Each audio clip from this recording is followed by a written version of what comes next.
महाभारत का जिक्र कर्ण के बिना अधूरा है। कर्ण महाभारत के शक्तिशाली और प्रभावशाली पात्रों में से एक हैं। कर्ण पांचाल की राजकुमारी द्रौपदी से विवाह करना चाहते थे, लेकिन कर्ण से द्रौपदी का विवाह नहीं हो सका। कर्ण का विवाह किस कन्या से हुआ, आइए जानते हैं। महाभारत। द्रौपदी के मना करने के बाद सूर्यपुत्र कर्ण का विवाह किस कन्या से हुआ, जाने कथा। महाभारत कथा। महाभारत में कर्ण इतने शक्तिशाली पात्र नजर आते हैं कि कर्ण के बिना महाभारत की कथा अधूरी मालूम पड़ती है। कर्ण में एक अच्छे व्यक्ति के सभी गुण मौजूद थे। कर्ण एक योग्य पुत्र, कुशल योद्धा, सच्चा मित्र, दानवीर, इन सब गुणों के बाद भी कर्ण को जीवन भर अपने परिवार से दूर रहना पड़ा और अपमान सहने पड़े।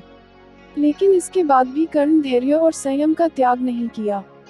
तब भी जब स्वयं इंद्र उनके कुंडल और कवच लेने स्वर्ग से धरती पर आते हैं, पीड़ा सहते हुए कर्ण हंसते हंसते अपने कुंडल और कवच इंद्र को दे देते हैं। द्रौपदी से करना चाहते थे विवाह। कर्ण द्रौपदी से विवाह करने चाहते थे, लेकिन नियति को कुछ और मंजूर था। सुपुत्र होने के कर्ण द्रौपदी से विवाह नहीं कर सके। द्रौपदी से विवाह न हो पाने का दुख उन्हें भारी पड़ने लगा।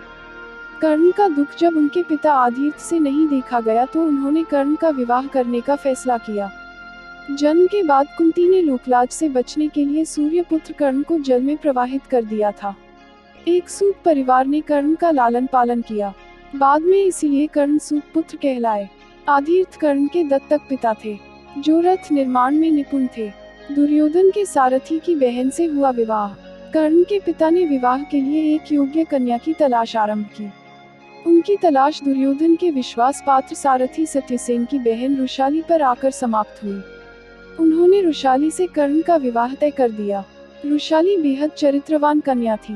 कर्ण ने नहीं टाली पिता की बात। जब कर्ण के पिता ने रुशाली से विवाह करने का प्रस्ताव रखा तो कर्ण ने तुरंत ही पिता की आज्ञा को स्वीकार कर लिया।